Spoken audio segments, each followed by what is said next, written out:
아멘. 감사합니다. 하나님의 말씀 보겠습니다. 시편 31편 14절부터 24절 말씀입니다. 구약성경 시편 31편 14절부터 24절 말씀입니다. 제가 봉독해 올립니다. 여호와여, 그러하여도 나는 주께 의지하고 말하기를 주는 내 하나님이시라 하였나이다. 나의 앞날이 주의 손에 있사오니 내 원수들과 나를 핍박하는 자들의 손에서 나를 건져 주소서. 주의 얼굴을 주의 종에게 비추시고 주의 사랑하심으로 나를 구원하소서. 여호와여, 내가 주를 불러싸오니 나를 부끄럽게 하지 마시고 악인들을 부끄럽게 하사 스올에서 잠잠하게 하소서. 교만하고 완악한 말로 무리의 의인을 치는 거짓 입술이 말 못하는 자 되게 하소서. 주를 두려워하는 자를 위하여 쌓아두신 은혜, 곧 주께 피하는 자를 위하여 인생 앞에 베푸신 은혜가 어찌 그리 큰지요. 주께서 그들을 주의 은밀한 곳에 숨기사 사람의 꾀에서 벗어나게 하시고 비밀이 장막에 감추사 말다툼에서 면하게 하시리이다. 여호와를 찬송할지어다. 견고한 성에서 그의 놀라운 사랑을 내게 보이셨음이로다. 내가 놀라서 말하기를 주의 목전에서 끊어졌다 하였사오나 내가 주께 부르짖을 때에 주께서 나의 간구하는 소리를 들으셨나이다. 너의 모든 성도들아, 여호와를 사랑하라. 여호와께서 진실한 자를 보호하시고 교만하게 행하는 자에게 엄중히 갚으시리라. 여호와를 바라는 너희들아, 강하고 담대하라. 아멘.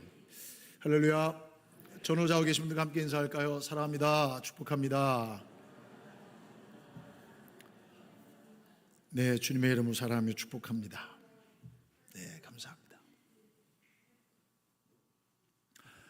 시편 31편은 다윗이 절박한 상황 속에서 그 하나님을 향해서 간구하고 부르짖는 호소의 탄식시입니다.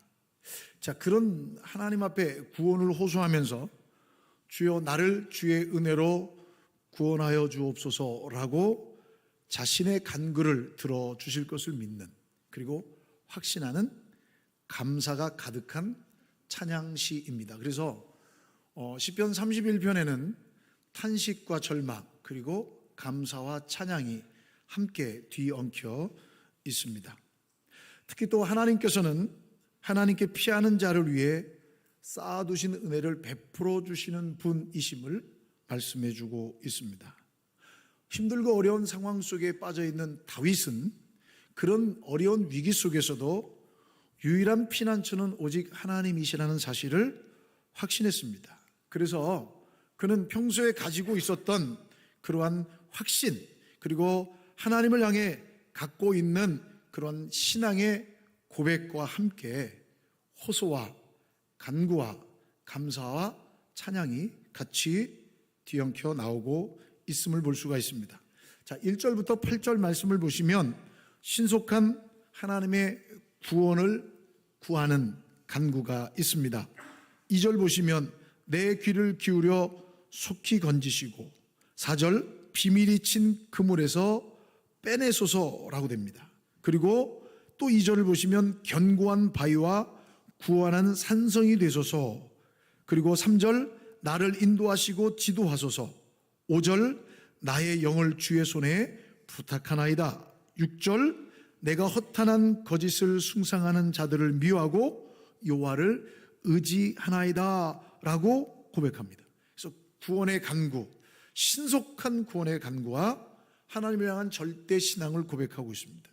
더 나아가서 9절부터 13절 말씀에 보면 원수와 대적자들로 인해서 당하고 있는 탄식, 고통으로 인한 탄식의 기도를 하나님께 올리는데요, 9절 보시면 내가 고통 중에 있사오니 내가 근심 때문에 눈과 영혼과 몸이 쇠하였나이다. 10절 보시면 나의 뼈가 쇠어도소이다. 11절 대적 때문에 욕을 당하나이다. 12절 깨진 그릇과 같으니이다. 13절 사방이 두려움으로 감쌌나이다 라고 고백하는 장면이 나옵니다. 그리고 오늘 본문입니다. 이러한 절박하고 고통스러운 상황 속에서 다윗은 하나님 앞에 이렇게 고백합니다. 14절 보십시오. 여호와여 그러하여도, 이렇게 합니다. 그러하여도, 이 그러하여도는 11절과 13절 같은 상황을 이야기합니다. 그러하여도 내가 어떤 고통 가운데 있다 하여도 내가 절대 굴하지 않습니다. 자, 그러하여도 내가 하나님께 구원의 간구를 드립니다 라고 말씀하고 있습니다. 내가 대적들로 인하여 고통을 당하여도, 욕을 당하여도, 외면당하여도, 사람들에게 잊혀지는 상황을 맞이한다 할지라도, 자기의 생명을 뺏으려고 하는 그러한 절제절명의 순간 속에도 내가 하나님을 의지합니다, 하나님을 향해 구원의 간구를 드립니다 라고 말씀해 주고 있습니다. 사랑하는 여러분, 대부분의 사람들이 믿음의 삶을 살다가도 고통과 어려움을 딱 부딪히면 본능적인 반응이 나옵니다. 이 본능적인 반응이 뭐냐면, 소용이 없구나, 믿음을 가지고 살아도 소용이 없구나, 이 본능적인 반응이 나옵니다. 하나님을 믿어도 아무런 소용이 없구나. 대부분의 사람들이 믿음 생활을 하다가 어려움을 당하면 하나님을 신뢰하지 않을 가능성이 매우 큽니다. 여러분, 누가 고통과 근심에서 이길 장사가 있겠습니까? 성경은 근심은 뼈를 마르게 한다라고 잠언 17장 22절에 말씀해 주고 있습니다. 근심은 사람의 육신과 영혼을 황폐하게 만듭니다. 근심은요, 엄청난 절망의 나락으로 떨어지게 만듭니다. 다윗도 9절 말씀해 보면 근심 때문에 이 고통이 왔다고 고백하면서 이 근심 때문에 눈이 멀고 영혼과 육신이 점점 쇠해졌다. 내 일생이 슬픔으로 가득 찼다. 내 뼈가 부스러진 것 같은 고통이 있다라고 이야기합니다. 사랑하는 여러분, 어떻게 해야 근심하지 않을 수 있겠습니까? 여러분, 근심은 자신의 힘으로 해결할 수 없을 때 나타나는 현상이 근심입니다. 내 힘으로 해결할 수 있는 상황이면 근심 안 합니다. 해결하면 되니까. 내 능력 바깥에 있는 문제를 당했을 때 근심하기 시작합니다. 그런데요, 누가 내 문제를 해결해 줄 수 있는 사람이 있다면 근심이 필요하지 않겠죠. 누군가가 나를 대신해서 이 문제를 해결해 줄 수 있는 든든한 후원자가 있다면 전혀 걱정하지 않죠. 여러분, 자녀들이 엄마 아빠와 같이 놀 때는요, 너무 천진난만해요. 엄마 아빠하고 같이 놀다가 엄청 막 소리 지르면서 놀다가 순간 딱 봤는데 엄마가 안 보이고 아빠가 안 보이잖아요. 아이들의 모든 즐거움과 기쁨은 다 사라집니다. 왠지 아십니까? 자기 능력 바깥에 그게 있거든요. 똑같아요, 여러분. 능력 바깥에, 내가 할 수 있는 능력 밖에 있는 문제를 당하면 근심과 걱정합니다. 그러나 우리의 문제를 해결할 수 있는 존재가 누굽니까? 여러분, 전능하신 하나님 아버지가 우리의 문제 해결자 되시는 줄 믿습니다. 다윗은 그래서 고백하는 거예요. 14절 다시 보세요. 여호와여 그리하여도, 많은 사람들이 절망과 고통 속에 빠져도 나는 주님을 의지합니다 라고 말합니다. 자신의 잘못으로 인하여 이 고통 속에 있다 할지라도 그것을 원망하지 않습니다. 불평하지 않습니다. 하나님을 인해서 어떤 원망, 불평하지 않습니다. 그래서 그런 상황 속에서도 나는 하나님을 의지하겠다고 고백합니다. 이 말은 다른 말이 아닙니다. 환경을 초월한 믿음, 환경을 초월한 신앙이라고 말할 수 있습니다. 좋을 때만 하나님을 찬양하고 좋을 때만 하나님을 믿는다고 고백하는 것이 아닙니다. 모든 상황이 다 열악해도 하나님을 향한 고백, 하나님을 신뢰하는 그 믿음을 잃지 않고 하나님을 의지한다라고 이야기합니다. 왜요? 하나님이 자신을 다시 일으켜 주실 것을 믿기 때문이에요. 사랑하는 여러분, 우리에게도 꼭 필요한 신앙의 자세가 바로 이 모습입니다. 환경을 초월한 믿음, 어떤 상황 속에서도 하나님을 의뢰하고 의지하고 찬양할 수 있는 믿음을 가져야 한다는 것이죠. 누가 진정한 신앙인입니까? 누가 진정한 성도입니까? 평안할 때요? 여러분, 평안할 때는 모릅니다. 평안할 때는요, 다 좋아 보여요. 평안할 때는요, 다 감사해요. 구분할 수가 없어요. 고난이 임하면 사정이 달라집니다. 누가 애국자입니까? 국가가 어려워질 때 도망가는 사람이 애국자가 아니죠. 국가를 위해 달려드는 거죠. 요즘 제가 뉴스를 보니까 우크라이나에서 병사들이 모집하잖아요. 징집하잖아요. 그러니까 모자라니까 남자들을 다 징집하고 있으니까 남자들이 도망가는 거예요. 도망가는 길에 죽음이 있는데도, 수많은 사람들이 죽는데도 도망가는 거예요. 여러분, 평안할 때, 좋을 때, 행복할 때 신앙인 모릅니다. 믿음 모릅니다. 알 수 없습니다. 환난이 닥치고 고난이 당해야 그 사람의 믿음이, 그 사람의 마음이 진짜인지 아닌지 알 수 있습니다. 환난이 닥치면 평안할 때는 믿음이 좋아 보이고, 평안할 때는 은혜가 넘치는 것 같아 보여도, 어려움과 고난이 닥치면 하나님을 원망하고 불평하며 믿음의 길에서 떠날 수 있기 때문이죠. 그래서 그 고난의 때에 참 믿음의 사람과 거짓 믿음의 사람이 구별돼요. 하나님을 신뢰하고 하나님을 의지하는 사람은요, 이 모든 것이 하나님의 손에 있습니다라고 고백해요. 환경에 따라 믿음이 변하는 것이 아니라, 세상의 풍파를 보고 환경을 보고 흔들리는 믿음이 아니라, 어떤 환경과 어떤 상황 속에서도 하나님을 신뢰하고 찬양할 수 있는 그 믿음이 진정한 믿음이에요. 그런 믿음을 가질 수 있기를 주의 이름으로 축원합니다. 하박국 선지자가 고백합니다. 비록 무화과 나무가 무성하지 못하며 포도나무에 열매가 없으며 감람나무에 소출이 없으며 밭에 먹을 것이 없으며 우리의 양이 없으며 외양간에 소가 없을지라도 나는 여호와로 말미암아 즐거워하며 나의 구원의 하나님으로 말미암아 기뻐하리로다 라고 고백하고 있습니다. 이런 믿음의 고백이 저와 여러분들 가운데 다시 회복될 수 있기를 주님의 이름으로 축원합니다. 또 15절들 보십시오.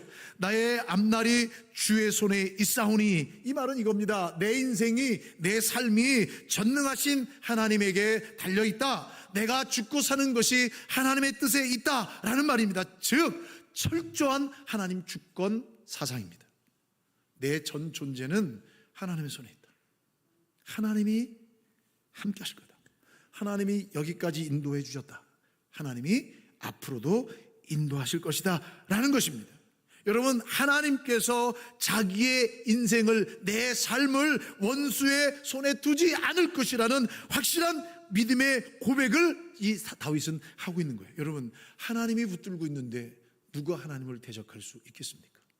하나님이 붙들고 있는데 누가 하나님의 손에서 빼앗아 갈 수 있겠습니까? 또 16절도 보세요. 16절, 주의 얼굴을 주의 종에게 비추시고, 여기서 여러분 주와 종이라고 얘기하고 있습니다. 이 주와 종은요, 자신과 하나님의 관계를 아주 친밀한 관계로 지금 호칭하고 있는 거예요. 하나님과 나에 굉장히 가깝다. 여러분, 정말 중요한 것은 내가 누구를 알고 있느냐는 굉장히 중요한 거 아니에요? 내가 누구를 알고 있느냐. 근데 여러분, 더 중요한 게 있어요. 그 사람이 나를 아느냐는 거예요. 내가 대통령을 한다, 내가 무슨 법무부 장관을 한다, 여러분 나는 알 수 있어요. 그런데 정작 중요한 것은 그 사람이 나를 아느냐는 거예요. 제가 방송국 갔을 때 한번 그런 말씀 드렸잖아요. 제가 최불암 씨를 만나고 인사했어요. 너무 정겨우니까 인사했더니 그분은 저를 떨떠름하게 그냥 하고 그러더라고요. 왜요? 그분은 저를 몰라요. 여러분, 그건 아는 게 아니죠. 오늘 다윗이 주와 종이라는 관계는요, 언약의 관계예요. 이 관계를 통해서 종은 주인에게 충성하고, 종은 주인으로부터, 주인은 종에게 모든 좋은 것, 생활의 모든 필요한 것들을 안전하게 보장받는 관계, 언약 관계를 얘기하는 거예요. 즉 주와 종으로서 다윗이 하나님과 얼마나 친밀한가를 보여주고 있는 것이죠. 또 17절 말씀 보세요. 여호와여, 내가 주를 불러싸오니, 이 불렀다는 것은요, 부르짖는다라는 그 단어인데요, 다른 게 아닙니다. 하나님에 대한 신뢰를 전제하지 않고서는 부르짖을 수 없어요. 하나님을 신뢰하지 않는데, 하나님에 대한 신앙이 없는데 하나님께 부르짖을 수 없어요. 여러분, 이 시인 다윗이 하나님 앞에 호소하는 근거가 바로 여기에 있는 거예요. 내가 주를 불렀사오니, 다시 말씀드려서 하나님을 신뢰하는 거예요. 즉 하나님은 자기를 신뢰하고 자기를 의지하는 자들을 반드시 구원해 주신다는 확신이 있기 때문에 다윗은 하나님께 내가 주를 불렀사오니 악인들을 부끄럽게 하사 수월에서 잠잠하게 하소서라고 대적들의 멸망을 강구하고 있는 것을 봅니다. 또 18절 보세요. 교만하고 완악한 말로 무리의 의인을 치는 거짓 입술이 말 못하는 자 되게 하소서, 거짓말하는 악인들은 벙어리가 되게 하소서라고 얘기합니다. 여러분, 언제 우리가 하나님을 진지하게 찾습니까? 언제 내가 하나님을 진지하게 찾습니까? 형통할 때요? 아닙니다. 형통할 때 하나님을 진지하게 찾지 않습니다. 공부할 때입니다. 힘들 때입니다.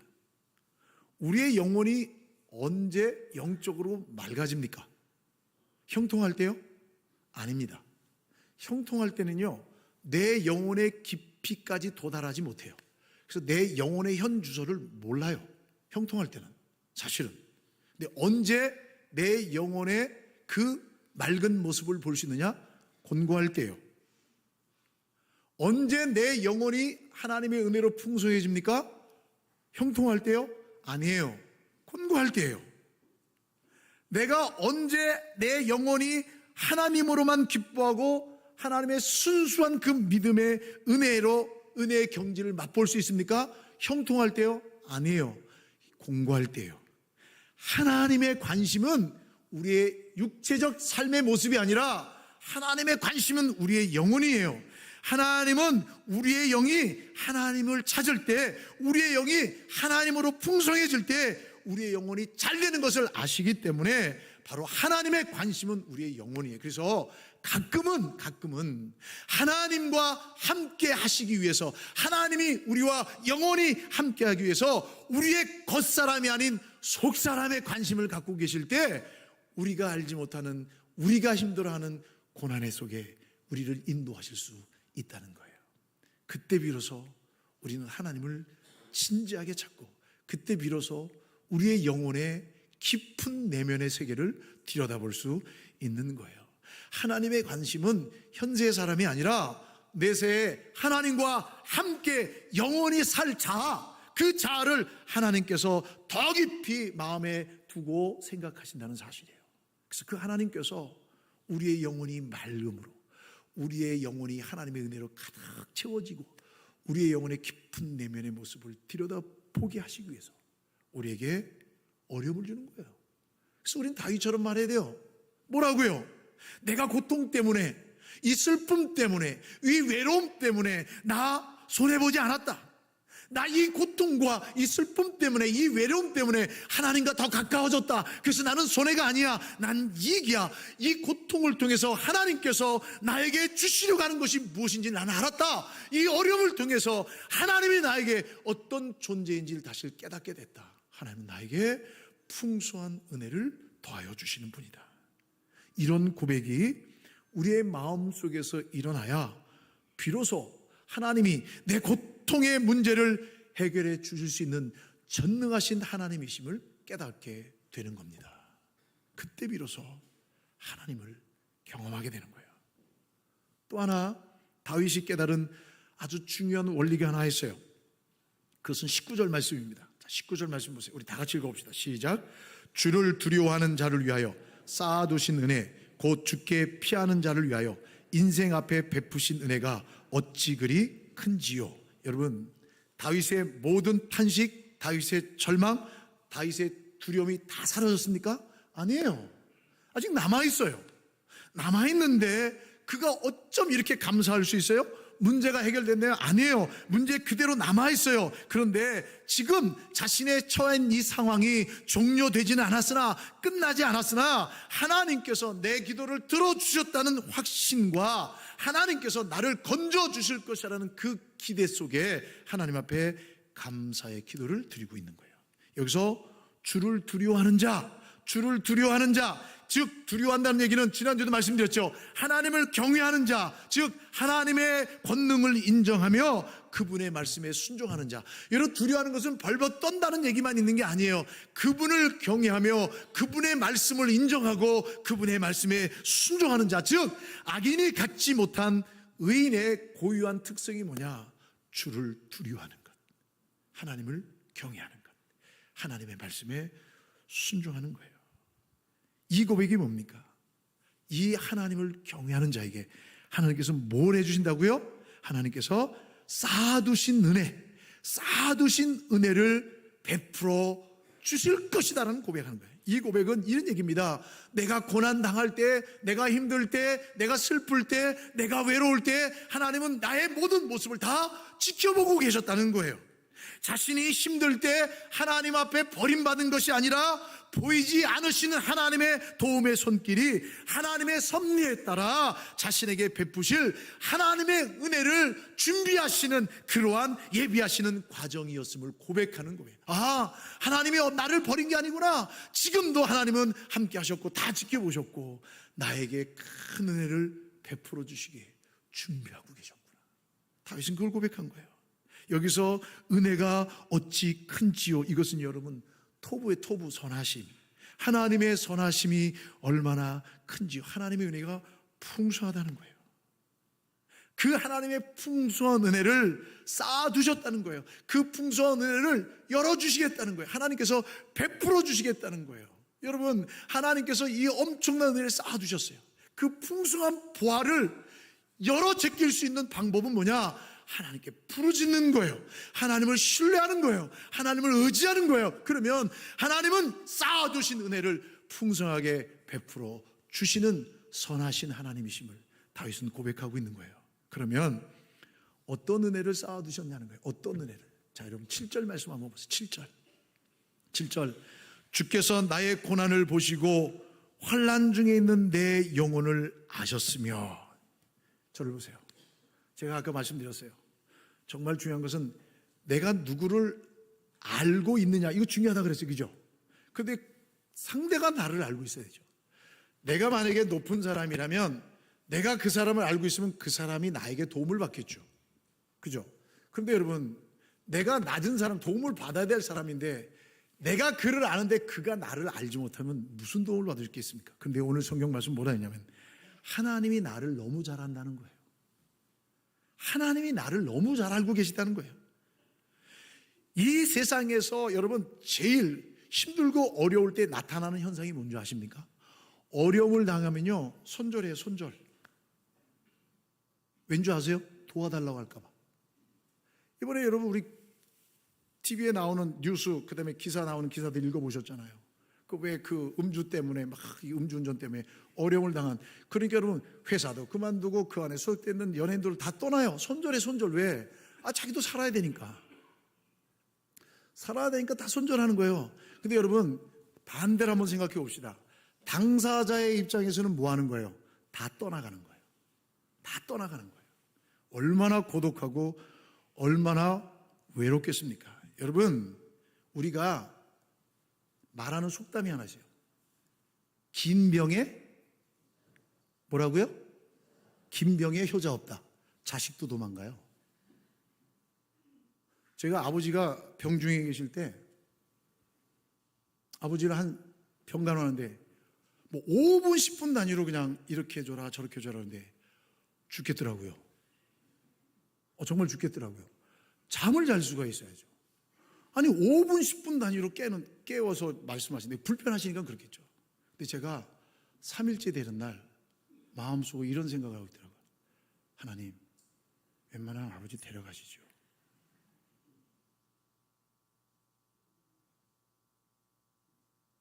물론 5년 만에 돌아가셨어요, 아버지가. 제가 그 생각이 딱 드네요. 화들짝 놀랐습니다. 화들짝 놀랐어요. 야, 이거 아들 베이비 믿을 거 못 되는구나. 여러분, 장병에도 긴병에 효자 없어요. 여러분, 내가 문제 생기고 어려움 생기면 다 떠나가요. 나를 버려 손절한다니까요. 혼자 남아요. 사람들이 여러분 전화부터 끊어요. 전화부터 끊어요. 전화부터. 연락을 안 받아요. 왠지 아세요? 자기 불편할까 봐. 진짜 여러분, 진짜 좋은 친구, 좋은 사람 관계는 누구냐? 어려울 때 먼저 문자 주고 어려울 때 전화 주는 사람이에요. 내가 전화하기 전에. 저희가 샤론교회 있으니까 전화 많이 받아요. 브라질에서도 전화 오고, 뭐 저기 미얀마에서도 전화 오고, 저기 아프리카에서도 전화 오고, 그것도 30년 만에. 그럼 제가 잘해줘요. 잘 대해주고. 우리 교회도 모시고 해요. 근데 여러분, 저 어려울 때 그분들이 저에게 전화 주실까? 근데 제가 왜 하느냐? 바보 같지만 그게 제가 여기서 해야 될 사명이라고 생각하는 거예요. 그래서 하는 거예요. 여러분, 힘들고 어려우면 다 떠나요. 그런데 다윗이 고백합니다. 하나님께 가봤더니 하나님이 이미 나를 다 알고 계신다는 거예요. 내 억울한 사정을 다 알고 계시는 거예요. 다 이해하고 계신 걸 알았다는 거예요. 이것이 얼마나 큰 은혜냐는 거예요. 다윗은 그걸 고백하는 거예요. 여러분, 어려움을 당하면 누가 진짜인지 누가 가짜인지, 어려움을 당하면 누가 참 신앙을 가지고 있는 사람인지 아니면 거짓 신앙을 갖고 있는 사람인지, 누가 애국자인지 다 안 되니까요. 정말 어려움 속에 자신을 섬기고 희생할 수 있는 사람, 하나님을 의지할 수 있는 사람 다 알아요. 여러분, 하나님이 째째하십니까? 하나님이 인색하십니까? 하나님은 째째한 분이 아니에요. 하나님은 인색하신 분이 아니에요. 제가 전도사 때 목사님하고 이제 송 목사님하고 같이 이제 운동을 하고 이제 돌아오는데 차 안에서 목사님들이랑 전도사님들이 목사님 영화 보여주세요 그런 거예요. 목사님 대답을 안 하세요. 밥 사주세요 그랬더니 대답을 안 하셔. 그러니까 뒤에서 뭐라 그랬냐면 이렇게 얘기하는 거예요. 송째째 송째째 이런 거예요. 그러니까 뒤에 앉아있던 다른 교육자들 전부 다 같이 합창하는 거예요. 송째째 송째째. 그러니까요 버럭 화를 내시더라고요. 밥 사줬을까요? 안 사주셨어요. 물론 목사님 카드 뺏어가지고 우리가 먹긴 먹었습니다만. 왜요? 여러분, 째째하다 그러면 목사님도 싫어하시더라고요. 제가 여러분들에게 물어볼게요. 제가 여러분들 만날 때마다 째째한 장로님 그러시면 어떻게 하시겠어요? 째째한 권사님 그러면 어떻게 하세요? 우리 째째한 지휘자님 그러면 어떻게 하시겠어요? 제가 이거 2번 하면 저하고 결별하실 거요. 여러분, 하나님이 째째하십니까? 하나님이 인색하십니까? 하나님 절대 째째하거나 인색하신 분이 아닙니다. 그 하나님이 여러분들을 보고 계십니다. 여러분들을 아십니다. 그 하나님을 찾으십시오. 다윗은 그걸 아는 거예요. 하나님이 인색하지 않으신 분이고, 이미 내가 고통 속에 절망 속에 있을 때, 다 떠나갈 때 하나님은 나와 함께 하셨고 나를 지켜봐 주셨으며 버리신 게 아니라 보이지 않는 손으로 하나님의 섭리를 준비하고 예비하고 계셨다는 사실을 깨달은 것입니다. 그래서 다윗은 시편 5편 7절에서 이렇게 말합니다. 오직 나는 주의 풍성한 사랑을 힘입어 주의 집에 들어가 주를 경외함으로 성전을 향하여 예배하리이다. 그래서 다윗은 이렇게 합니다. 그래서 고난과 고통을 좋아할 사람이 어디 있습니까? 그런데 다윗은 고난의 은혜라는 거예요. 그래서 다윗은 고통이 은혜라는 거예요. 이 고난과 고통 속에 하나님과의 영적인 깊은 교제를 나누고, 이런 고난 속에서 내 영혼의 깊은 내면을 들여다볼 수 있고, 내가 정말 하나님을 신뢰하고 의지하고 있는가, 하나님만이 나의 구주임을 고백하고 있는가, 이걸 발견하고 찾을 수 있고 확인할 수 있는 시간이기 때문에 고난도 은혜다라고 이야기하는 거예요. 그래서 시편 145편 17절에 여호와께서는 그 모든 행위에 의로우시며 그 모든 일에 은혜로우시다. 하나님이 해하시는 모든 일, 하나님이 내 인생의 길을 예비하시고 이끄시는 모든 일이 다 의로우시고 은혜로우시다. 여호와께서는 자기에게 간구하는 모든 자, 곧 진실하게 간구하는 모든 자에게 가까이 하시는도다. 그는 자기를 경외하는 자들의 소원을 이루시며 또 그들의 부르짖음을 들으사 구원하시리로다. 할렐루야. 하나님 그렇게 약속해 주고 있어요.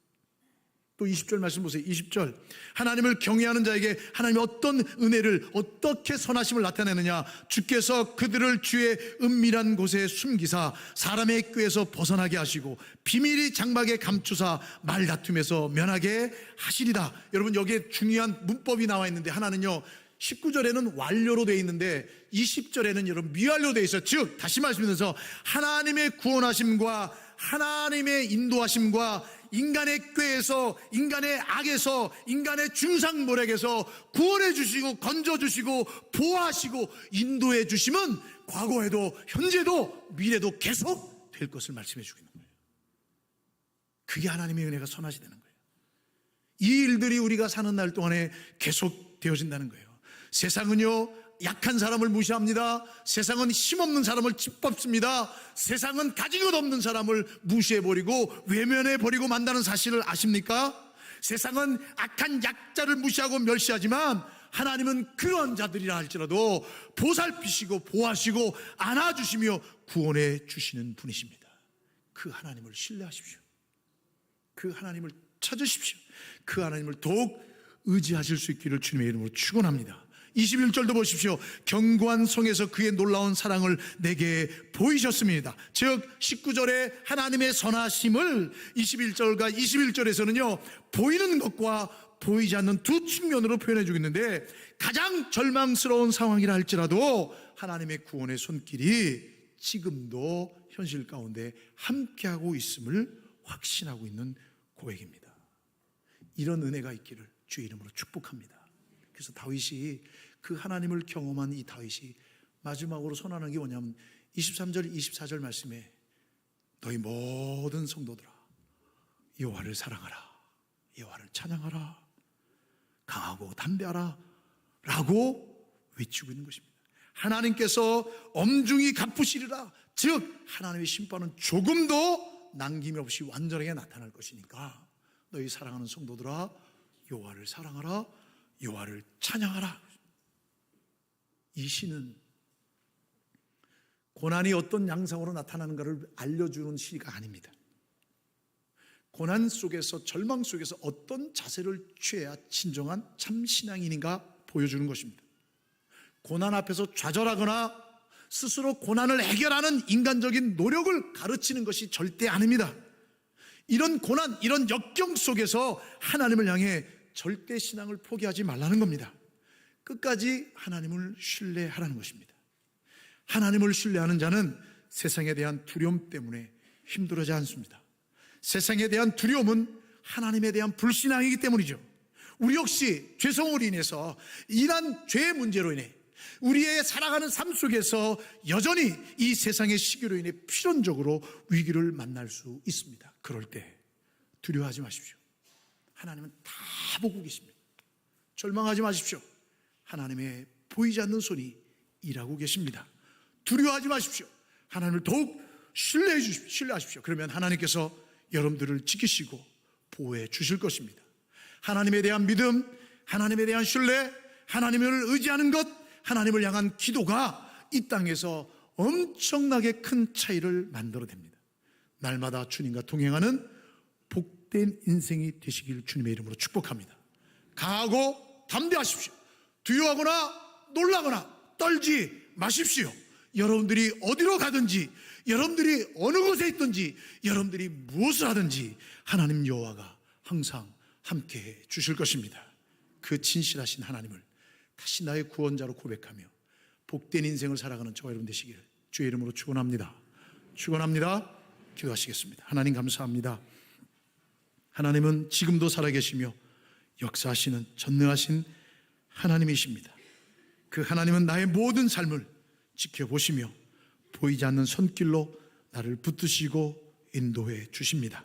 그리고 가장 좋은 것, 가장 선한 걸로 하나님의 섭리에 맞춰 우리 가운데 은혜를 베풀어 주실 줄 믿습니다. 하나님 감사합니다. 주를 향한, 하나님을 향한 우리의 신앙의 고백이 다윗과 같이 더욱더 하나님을 찾고 의지하며 신뢰함으로 하나님이 주신 회복의 은혜를 날마다 체험하며 생명의 주님을 증거하는 복된 인생 되게 하여 주시옵소서. 어떤 문제, 어떤 두려움, 어떤 아픔, 어떤 좌절 속에 절망하고 있습니까? 주님 찾아가 주시고 주님 말씀하여 주시고 다윗이 고백했던, 다윗이 만났던 그 하나님을 만나고 고백할 수 있는 믿음의 부요함을 더하여 주시옵소서. 하나님 나라 이를 때까지 이 귀한 신앙 잃어버리지 않도록 성령이여 붙들어 주시옵소서. 예수님의 이름으로 기도하옵나이다. 아멘. 우리 자리에서 다 일어나셔서 찬송가 84장 함께 찬양하시겠습니다.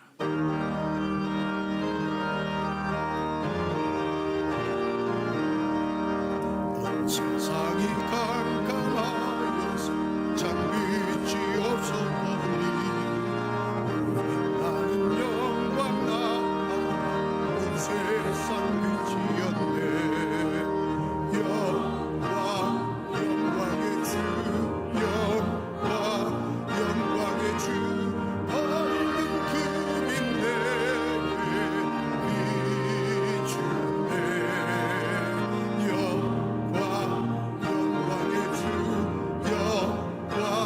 영광의 주, 이 세상의 빛은 오직 주 예수님. 주 말씀을 믿는 사람 그 마음이 시원하고 주 명을 준행하는 자 그 길이 바라겠네. 영광의 주, 영광의 주, 밝은 그빛 내게 비추네. 영광의 주, 영광의 주, 이 세상의 빛은 오직 주 예수님. 죄 가운데 사는 사람 그 눈이 어두워도 죄악을 씻는 날엔 그 눈이 밝아지네. 아멘. 영광의 주, 영광의 주, 밝은 그빛 내게 비추네. 영광의 주, 영광의 주, 이 세상의 빛은 오직 주 예수님. 지금은 우리의 죄악을 용서해 주시고 회복시켜 주시며 하나님의 거룩한 자녀로 삼기 위해 친히 십자가에 죽으시고 우리를 천국 백성 삼아주신 우리 주 예수 그리스도의 은혜와 독생자 외아들을 우리를 위해 이 땅 가운데 친히 보내주신 하나님 아버지의 넓고 다함이 없는 그 사랑하심과 성령 하나님의 위로교통 감동하심의 역사가 우리의 모든 삶에 하나님이 동행하시고 지키시고 보고 계시며 필요한 것들을 예비하시고 준비하셔서 가장 좋은 것으로 우리에게 응답해 주실 것을 믿고 하나님 인도하시는 모든 길에 감사와 은혜와 기쁨의 찬양으로 영광 올려드릴 것을 고백하며 주님의 자녀로서 힘있게 살아갈 것을 다짐하고 이로서는 주의 모든 믿음의 성도들 머리머리 위에와 가정과 일터와 생업과 자녀들 위해 환우들의 간절한 부르짖음 위에 해외군에 가 있는 자녀들 성도들 머리 위에 복중의 생명까지 이제로부터 영원토록 함께 있을지어다. 아멘.